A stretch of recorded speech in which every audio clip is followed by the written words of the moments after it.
প্রধানমন্ত্রী তারেক রহমানের কক্সবাজার সফর ঘিরে সবচেয়ে আলোচিত শব্দ সুধীজন। কারণ সুধী সমাবেশে প্রবেশের অনুমতি না পেয়ে সমালোচনার ঝড় উঠেছে বিএনপি ও তার অঙ্গ সহযোগী সংগঠনে। সামাজিক যোগাযোগ মাধ্যম ফেসবুকে পোস্ট করে বিচিত্র রকমের প্রতিক্রিয়াও জানিয়েছে সুধী সমাবেশে কাঠবঞ্চিত নেতাকর্মীরা। তারা বলছেন, অতীতে যারা রাজপথে ছিলেন না তারাই সুযোগ পেয়েছে এই সমাবেশে।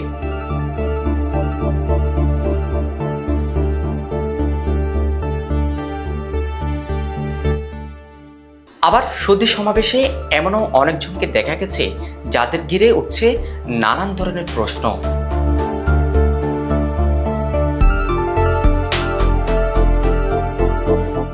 প্রশ্ন হলো, সুধী সমাবেশ কাদের নিয়ে হয় বা সুধীজন আসলে কারা? দলীয় লোকজনই কি সুধীজন নাকি অন্য কেউ? বাংলা ভাষায় সুধী শব্দটি এসেছে সংস্কৃত থেকে। সু অর্থ ভালো বা উত্তম, আর ধীয়ত্ব বুদ্ধি বা প্রজ্ঞা।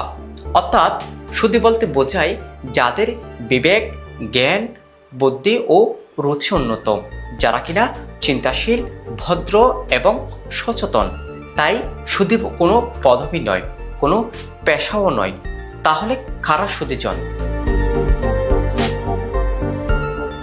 মূলত শিক্ষক, সাংবাদিক, কৃষক, ব্যবসায়ী কিংবা সাধারণ মানুষ যে কেউ সুধী হতে পারেন, যদি তার মধ্যে থাকে জ্ঞান, প্রজ্ঞা, শালীনতা ও সুন্দর চিন্তা ভাবনা। এই কারণেই অনুষ্ঠানে উপস্থিত সম্মানিত ও সচেতন মানুষদের উদ্দেশ্য বলা হয় সুধীজন বা সুধী দর্শক। সংক্ষেপে বলতে গেলে সুধী অর্থ হলো সেই মানুষ যিনি শুধু শিক্ষিত নন, তিনি বিবেকবান, রুচিশীল এবং প্রজ্ঞাবানও। তাহলে দলীয় নেতাকর্মীরা কেন সুধী সমাবেশে যোগ দেওয়ার সুযোগ না পেয়ে আক্ষেপ করছে? সুধী সমাবেশে যাদেরকে দেখা গেছে তাদের অধিকাংশই দলীয় নেতাকর্মী, কিন্তু তাদের পরিচয় দেওয়া হয়েছে ভিন্ন ভিন্নভাবে।